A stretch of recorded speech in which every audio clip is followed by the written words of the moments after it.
ADRE পৰীক্ষাত আটাইতকৈ বেছি প্ৰশ্ন ক'ৰ পৰা আহে বা কুৱেশ্যনবিলাক কেনেকুৱা হয় বন্ধু বান্ধৱীসকল এই সকলোবিলাক বুজিবলৈ হ'লে আগৰ এডিআৰই কুৱেশ্যন পেপাৰবিলাক আমি ভালকৈ চাব লাগিব ইয়াৰ আগৰ এটা ভিডিঅ'ত মই ইতিমধ্যে প্ৰথম 11টা এডিআৰই 2024ত অহা কুৱেশ্যন আনসাৰ আলোচনা কৰিলোঁ আজি এই ভিডিঅ'টোত আমি ঠিক তাৰ পাছৰ 11টা গুৰুত্বপূৰ্ণ কুৱেশ্যন লৈ আহিছোঁ ভিডিঅ'টো অলপো স্কিপ নকৰাকৈ শেষলৈকে চাব কাৰণ এই প্ৰশ্নবোৰৰ সৈতে জড়িত অতিৰিক্ত তথ্যবোৰে আপোনাৰ অনাগত পৰীক্ষাসমূহৰ বাবে বহুত বেছি লাভজনক হ'ব তেন্তে আজিৰ ভিডিঅ'টো আৰম্ভ কৰোঁ ফাৰ্ষ্ট কুৱেশ্যন তলৰ কোনটো দক্ষিণ আমেৰিকাৰ এক পৰ্বতমালা এণ্ডিছ কাৰাকোৰাম আলপছ ককেছাছ ইয়াৰ শুদ্ধ উত্তৰটো হৈছে দক্ষিণ আমেৰিকাৰ এক পৰ্বতমালা হৈছে এণ্ডিছ এই এণ্ডিছ পৰ্বতমালা হৈছে দক্ষিণ আমেৰিকাৰ পশ্চিম উপকূলত অৱস্থিত পৃথিৱীৰ আটাইতকৈ দীঘলীয়া মহাদেশীয় পৰ্বতমালা এটো কেতিয়াবা কোৱেশ্যন হ'ব পাৰে পৃথিৱীৰ আটাইতকৈ দীঘলীয়া মহাদেশীয় পৰ্বতমালা কোনখন হৈছে এণ্ডিছ পৰ্বতমালা ঠিক আছে এই এণ্ডিছ পৰ্বতমালাৰ দৈৰ্ঘ্য হৈছে প্ৰায়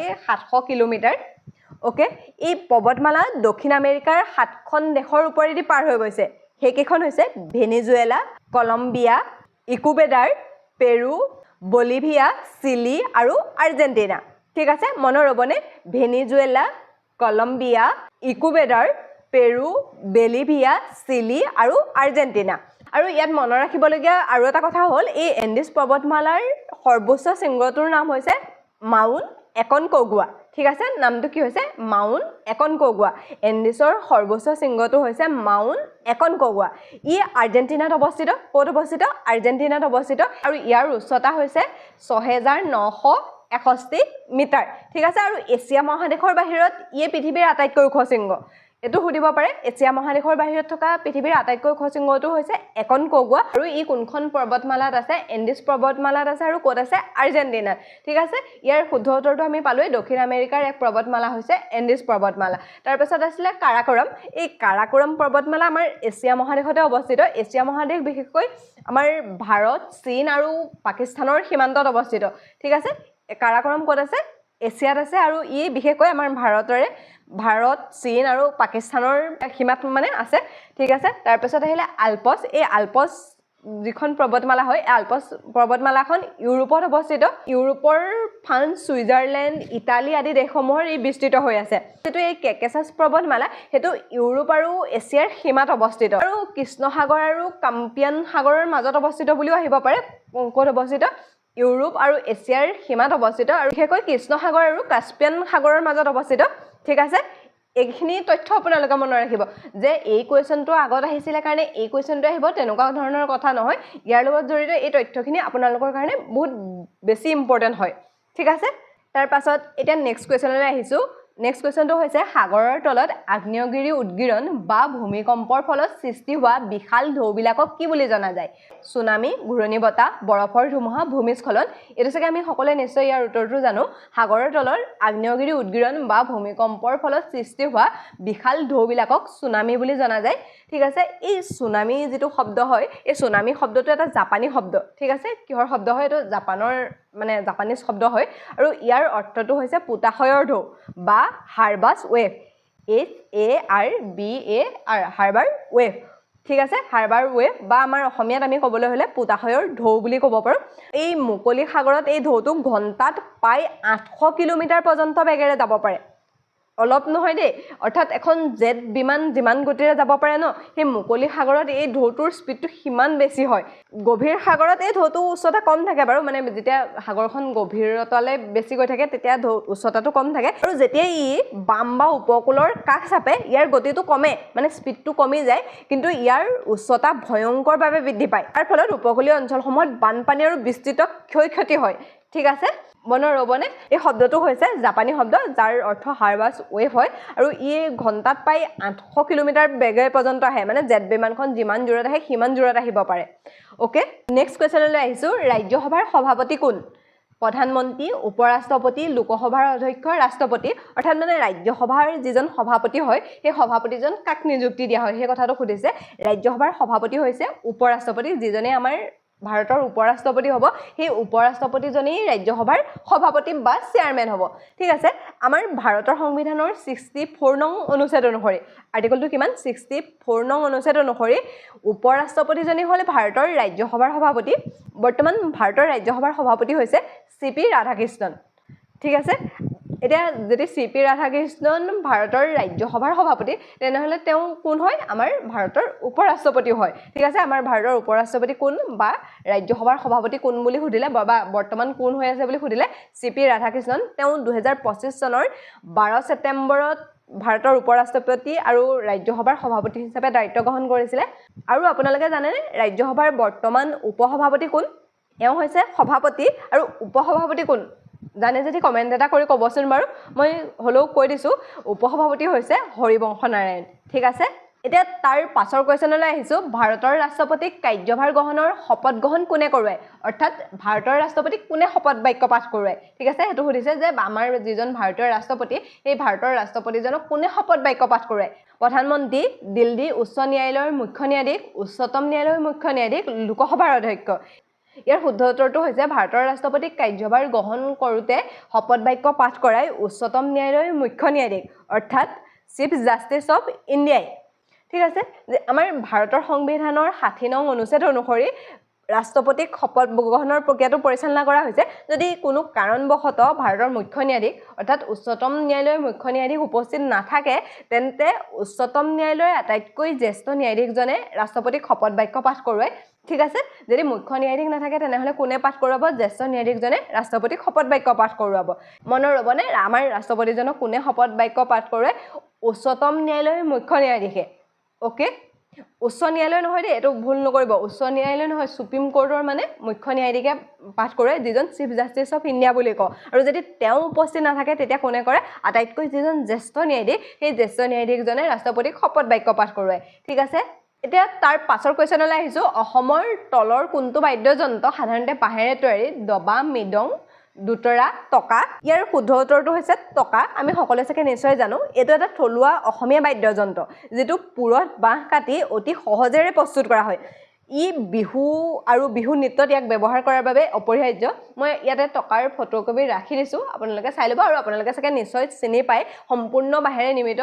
বাদ্যযন্ত্ৰ হৈছে টকা ওকে নেক্সট কোৱেশ্যন টুকুলাই চাহ গৱেষণা কেন্দ্ৰ ক'ত অৱস্থিত যোৰহাট লখিমপুৰ তিনচুকীয়া ধেমাজি টুকুলাই চাহ গৱেষণা কেন্দ্ৰ যোৰহাটত অৱস্থিত ঠিক আছে এই চাহ গৱেষণা কেন্দ্ৰটো 1911 চনত ব্ৰিটিছ শাসনকালতে প্ৰতিষ্ঠা কৰা হৈছিল ই সমগ্ৰ বিশ্বৰ ভিতৰত আটাইতকৈ পুৰণি আৰু সৰ্ববৃহৎ চাহ গৱেষণা কেন্দ্ৰ এটো মনত ৰাখিব সমগ্ৰ বিশ্বৰ ভিতৰত ঠিক আছে আটাইতকৈ পুৰণি আৰু সৰ্ববৃহৎ চাহ গৱেষণা কেন্দ্ৰ পূৰ্বতে ইয়াক টুকুলাই এক্সপেৰিমেণ্টেল ষ্টেচন বুলি কোৱা হৈছিল এই যোৰহাটৰ মাজেৰে এখন নৈ বৈ গৈছে যিখনৰ নাম টুকুলাই আৰু সেই টুকুলাই নৈখনৰ কাষত হোৱাৰ বাবে এই গৱেষণা কেন্দ্ৰটোৰ নামটো টুকুলাই চাহ গৱেষণা কেন্দ্ৰ ৰখা হৈছে আৰু ইয়াৰ মূল উদ্দেশ্য কি বুলি সুধিব পাৰিবা টুকুলাই চাহ গৱেষণা কেন্দ্ৰ কিয় প্ৰতিষ্ঠা কৰা হৈছিল বা কিয় ইয়াৰ মূল উদ্দেশ্যটো কি ইয়াৰ মূল উদ্দেশ্যটো হৈছে যে চাহ গছৰ উৎপাদন ক্ষমতা বৃদ্ধি কৰা নতুন উন্নত জাতৰ চাহ গুটি আৰু পুলিৰ আৱিষ্কাৰ কৰা চাহ গছৰ মানে বেমাৰ আজাৰ প্ৰতিৰোধ কৰা বা চাহ প্ৰস্তুতকৰণৰ আধুনিক প্ৰযুক্তি উদ্ভাৱন কৰা ঠিক আছে মানে যিবিলাক চাহৰ লগত জড়িত তথ্য ধৰক উৎপাদন বৃদ্ধি কৰা চাহ মানে ভাল চাহ গছ বা গুটি পুলি আৱিষ্কাৰ কৰা যিবিলাক কাম কৰিব লাগে সেই টুকুলাই চাহ গৱেষণা কেন্দ্ৰতে হয় আমি খোৱা চাহপাতৰ যিটো দানাৰ গুৰি ৰূপ তাক চিটিচি বুলি কোৱা হয় এই অতি জনপ্ৰিয় চিটিচি চাহ প্ৰস্তুত কৰাত এইটো যিটো আমাৰ আমি যিখিনি চাহ খাওঁ সেইখিনি চিটিচি হয় সেই চিটিচি চাহ প্ৰস্তুত কৰাৰ বাবে প্ৰয়োজনীয় মেচিন আৰু প্ৰক্ৰিয়াটো 1930 চনত মানে এই টুকুলাই চাহ গৱেষণা কেন্দ্ৰতে আৱিষ্কাৰ কৰা হৈছিল ঠিক আছে এটো কেতিয়া প্ৰতিষ্ঠা কৰা হৈছিল 1911 চনত ব্ৰিটিছ শাসনকালতে প্ৰতিষ্ঠা কৰা হৈছিল এটো ক'ত আছে যোৰহাটত আছে আৰু টুকুলাই বুলি কি কোৱা হয় মানে টুকুলাই নৈ পাৰত হোৱাৰ কাৰণে টুকুলাই চাহ গৱেষণা কেন্দ্ৰ বুলি কোৱা হয় মানে যোৰহাটৰ মাজেৰে এখন নৈ গৈছে যিখনক টুকুলাই নৈ বুলি কোৱা হয় আৰু সেই নৈখনৰ কাষত হোৱাৰ কাৰণে টুকুলাই চাহ গৱেষণা কেন্দ্ৰ বুলি কোৱা হয় আৰু আগতে ইয়াক টুকুলাই এক্সপেৰিমেণ্টেল ষ্টেচন বুলি কোৱা হৈছিল আৰু ইয়াৰ মূল উদ্দেশ্য হৈছে চাহপাতৰ লগত জড়িত যিবিলাক মানে চাহপাতৰ উৎপাদন বৃদ্ধি হোৱা চাহৰ মানে নতুন জাতৰ চাহ বিচৰা বা চাহৰ গুটি ভাল গুটি লোৱা বেমাৰ আজাৰ প্ৰতিৰোধ কৰা এই কামবিলাক ইয়াত হয় ঠিক আছে আৰু যিটো চিটিচি চাহ বা আমি খাওঁ যিটো চাহ সেই চাহটোৰ মানে সেই জনপ্ৰিয় চাহ প্ৰস্তুত 1930 চনতে ইয়াত মেচিন আৱিষ্কাৰ কৰা হৈছিল ওকে তাৰ পাছৰ কোৱেশ্যনলৈ আহিছোঁ গোবিন্দ ভৱন কাৰ্যালয়ৰ অন্তৰ্গত গীতা পেষ্ট কোনখন ৰাজ্যত অৱস্থিত উত্তৰাখণ্ড হিমাচল প্ৰদেশ মহাৰাষ্ট্ৰ উত্তৰ প্ৰদেশ ইয়াৰ শুদ্ধ উত্তৰটো হৈছে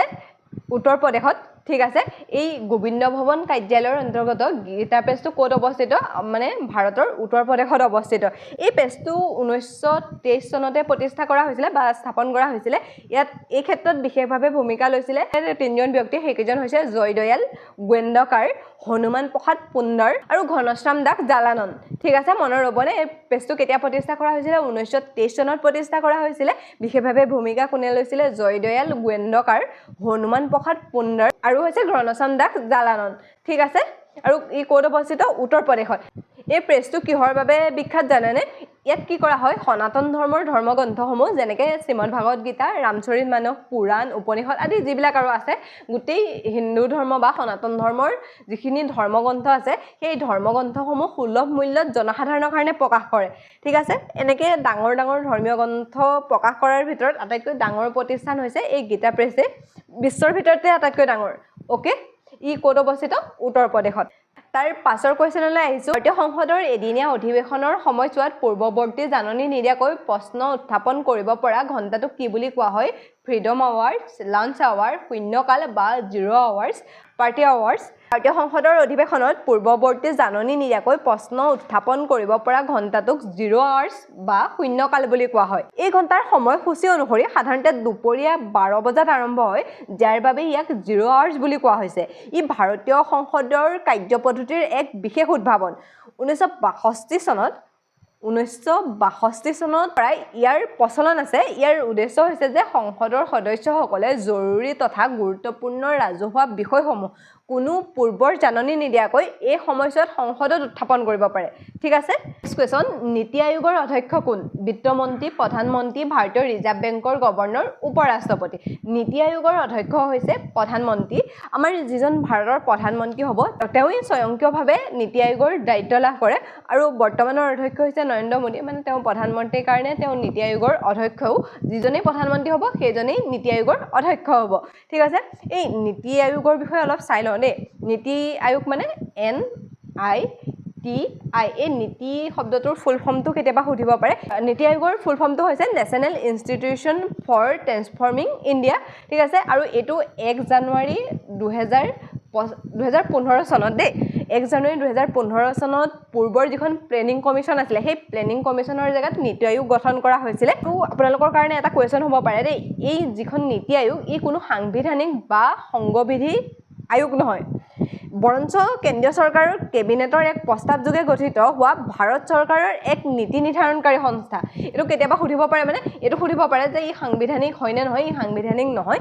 কেন্দ্ৰীয় চৰকাৰৰ মানে এটা প্ৰস্তাৱৰ যোগে গঠন হোৱা এক নীতি নিৰ্ধাৰণকাৰী সংস্থাই ঠিক আছে নীতি আয়োগ এটা নীতি নিৰ্ধাৰণকাৰী সংস্থা ইয়াৰ মূল নীতি হৈছে বটাম আপ মানে এনেকৈ বুজিব পাৰে তলৰ পৰা ওপৰলৈ অহা মানে আৰ্হিটো অনুসৰণ কৰি য'ত উন্নয়নৰ পৰিকল্পনাসমূহত ৰাজ্যসমূহে অংশগ্ৰহণ কৰিব বা ৰাজ্যসমূহৰ অংশগ্ৰহণ নিশ্চিত কৰা মানে তলৰ পৰা ওপৰলৈ যোৱাটোৱে ইয়াৰ মূল নীতি আৰু ইয়াত ৰাজ্যসমূহে অংশগ্ৰহণ কৰে বা তেওঁলোকৰ উন্নয়নৰ পৰিকল্পনাসমূহ জনাব পাৰে বৰ্তমান নীতি আয়োগৰ অধ্যক্ষ কোন আমি গম পাইছোঁ প্ৰধানমন্ত্ৰী বা নৰেন্দ্ৰ মোদী বৰ্তমানৰ উপ অধ্যক্ষ কোন গম পায়নে বৰ্তমানৰ নীতি আয়োগৰ উপ অধ্যক্ষ হৈছে অশোক কুমাৰ লাহৰি ঠিক আছে আৰু এটা কথা মনত ৰাখিব এই উপ অধ্যক্ষৰ যিটো পদ সেই উপ অধ্যক্ষৰ পদটো প্ৰধানমন্ত্ৰীয়ে মানে নিজে নিযুক্তি দিয়ে ঠিক আছে উপ অধ্যক্ষৰ পদটো কোনে নিযুক্তি দিয়ে প্ৰধানমন্ত্ৰীয়ে নিযুক্তি দিয়ে সেইটো কেতিয়াবা কুৱেশ্যন হ'ব পাৰে বৰ্তমানৰ উপ অধ্যক্ষ হৈছে অশোক কুমাৰ লাহৰি আৰু মুখ্য কাৰ্যবাহী বিষয়া অৰ্থাৎ CEO হৈছে জ্যেষ্ঠ IAS বিষয়া অনুৰাগ জৈন সেইটো মনত ৰাখিব নীতি আয়োগৰ বৰ্তমান CEO হৈছে অনুৰাগ জৈন আৰু ইয়াৰ উপৰিও আমাৰ যিবিলাক ৰাজ্য আছে ৰাজ্যৰ মুখ্যমন্ত্ৰীসকল কেন্দ্ৰীয় শাসিত অঞ্চলৰ উপ ৰাজ্যপালসকল তেওঁলোকো ইয়াত অন্তৰ্ভুক্ত থাকে মনত ৰ'বনে নীতি আয়োগ কেতিয়া গঠন কৰা হৈছিলে 1 জানুৱাৰী 2015 চনত সেই নীতি আয়োগ পূৰ্বৰ প্লেনিং কমিশ্যনৰ মানে জেগাত নীতি আয়োগ গঠন কৰা হৈছিলে নীতি আয়োগৰ অধ্যক্ষজন হৈছে প্ৰধানমন্ত্ৰী যেতিয়া মানে যিজনেই প্ৰধানমন্ত্ৰী হ'ব সেইজনেই নীতি আয়োগৰ অধ্যক্ষ হ'ব বৰ্তমান নীতি আয়োগৰ অধ্যক্ষ হৈছে নৰেন্দ্ৰ মোদী উপ অধ্যক্ষ হৈছে অশোক কুমাৰ লাহৰি আৰু সেই যিজন উপ অধ্যক্ষ থাকে তেওঁকো প্ৰধানমন্ত্ৰীয়ে নিযুক্তি প্ৰদান কৰে মুখ্য কাৰ্যবাহী বিষয়া বা CEO হৈছে অনুৰাগ জৈন ঠিক আছে তাৰ পাছৰ কোৱেশ্যনলৈ আহিছোঁ নুমলীগড় শোধনাগাৰ অসমৰ কোনখন জিলাত আছে শিৱসাগৰ যোৰহাট গোলাঘাট ডিব্ৰুগড় নুমলীগড় শোধনাগাৰ অসমৰ গোলাঘাট জিলাত আছে এই নুমলীগড় শোধনাগাৰটো গোলাঘাট জিলাৰ মৰঙী মৌজাত স্থাপন কৰা হৈছিলে 1985 চনত দেই 1985 চনৰ অসম চুক্তিৰ ফলশ্ৰুতিত এই শোধনাগাৰটো নিৰ্মাণ কৰা হৈছিলে আৰু সেই কাৰণে মানে এই যে অসম চুক্তিৰ ফলস্বৰূপে শোধনাগাৰটো নিৰ্মাণ কৰা হৈছিলে সেইকাৰণে ইয়াক অসম চুক্তিৰ শোধনাগাৰ বুলিও জনা যায় কেতিয়াবা সুধিব পাৰে যে অসম চুক্তিৰ ফলস্বৰূপে কোনটো শোধনাগাৰ স্থাপন হৈছিলে নুমলীগড় তেল শোধনাগাৰ অসম চুক্তিৰ ফলত স্থাপন হৈছিলে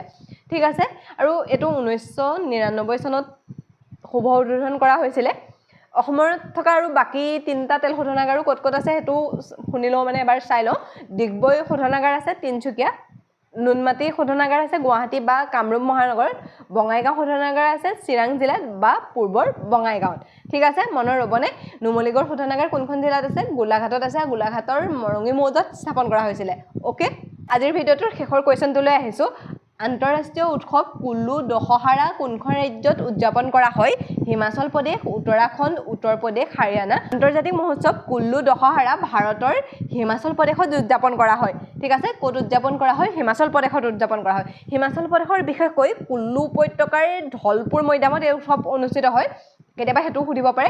কুল্লু উপত্যকাৰ ক'ত অনুষ্ঠিত হয় ধলপুৰ মৈদামত আৰু ইয়াত কি হয় মানে এই কুল্লু দশহাৰাটো মানে কিহৰ কাৰণে বিখ্যাত বা ইয়াত কি হয় হেতু অকমান জানি লও ইয়াত কি হয় ভাৰতৰ অন্যান্য প্ৰান্তত যিদিনা ৰাৱণৰ পুস্তলিকা দাহ কৰা হয় আপোনালোকে চাগে নিশ্চয় দেখিছে ৰাৱণৰ পুস্তলিকাটো যে জ্বলাই দিয়া হয় সেই ৰাৱণৰ পুস্তলিকাটো দাহ কৰি যেটো দশহাৰা উৎসৱ সমাপ্ত হয় আৰু কুল্লুত ঠিক সেই দিনা অৰ্থাৎ বিজয়া দশমীৰ দিনাৰ পৰা এই উৎসৱ আৰম্ভ হয় মানে যিদিনাখন অন্যবিলাক মানে ভাৰতৰ অন্যান্য জায়গাবিলাকক সেই দশহাৰা উৎসৱটো শেষ হয় তাৰ ঠিক মানে সেই দিনাৰ পৰা যিদিনাখন শেষ হয় সেই দিনাখনৰ পৰা বা বিজয়া দশমীৰ দিনাখনৰ পৰা এই উৎসৱ আৰম্ভ হয় আৰু এসপ্তাহ ধৰি চলে ইয়াত অন্য ঠাইৰ দৰে মানে ৰাৱণৰ পুস্তলিকা দাহ কৰা নহয় এই একে হয় দশহাৰাই হয় ইয়াত কিন্তু তেওঁ ৰাৱণৰ পুস্তলিকা দাহ কৰা নহয় ইয়াৰ পৰিৱৰ্তে কুল্লু উপত্যকাৰ প্ৰধান দেৱতা ভগৱান ৰঘুনাথ অৰ্থাৎ শ্ৰীৰামৰ উপাসনা কৰা হয় আৰু এই উৎসৱটোৰ আটাইতকৈ মানে যেটো আকৰ্ষণীয় কথা হ'ল হেতু হৈছে যে হিমাচল প্ৰদেশৰ বিভিন্ন প্ৰান্তৰ পৰা 300তকৈও অধিক স্থানীয় দেৱ-দেৱীৰ মূৰ্তি সুসজ্জিত দুলাত তুলি ইয়ালৈ আনে আৰু এক বিশাল শোভাযাত্ৰা হয় মানে গুটে তাত যিমানখিনি ধৰক আমাৰ অসমত কিমানখিনি বিশ্বাস কৰো হে তেনেকে তাৰো যিখিনি বিশ্বাস কৰে তেওঁলোকৰ স্থানীয় লোকসকলে বিশ্বাস কৰে তেনেকা দেৱ-দেৱতা সজায় তালে লৈ অহা হয় আৰু শোভাযাত্ৰা কৰে ঠিক আছে 1972 চনত 1972 চনত ইয়াক আন্তৰ্জাতিক উৎসৱ হিচাপে ঘোষণা কৰা হয় আৰু এই উৎসৱত অংশগ্ৰহণ কৰিবলৈ মানে এটো কাৰণে উৎসৱটো আন্তৰ্জাতিক কৰা হয় ইয়াত দেশ বিদেশৰ পৰ্যটক আহে আৰু লগতে মানে বিভিন্ন দেশৰ সাংস্কৃতিক দলো ইয়ালৈ যায় সেইকাৰণে ইয়াক আন্তৰ্জাতিক উৎসৱ হিচাপে ঘোষণা কৰা হৈছিল আৰু আপোনালোকে আমাৰ ভিডিওবিলাক কেনেকুৱা পাইছে জনাবলৈ নাপাহৰিব আৰু লগতে আমাৰ চেনেলটো লাইক শেয়াৰ এণ্ড সাবস্ক্ৰাইব কৰি দিব শেষলৈকে ভিডিওটো চোৱাৰ বাবে আপোনালোকলৈ অশেষ ধন্যবাদ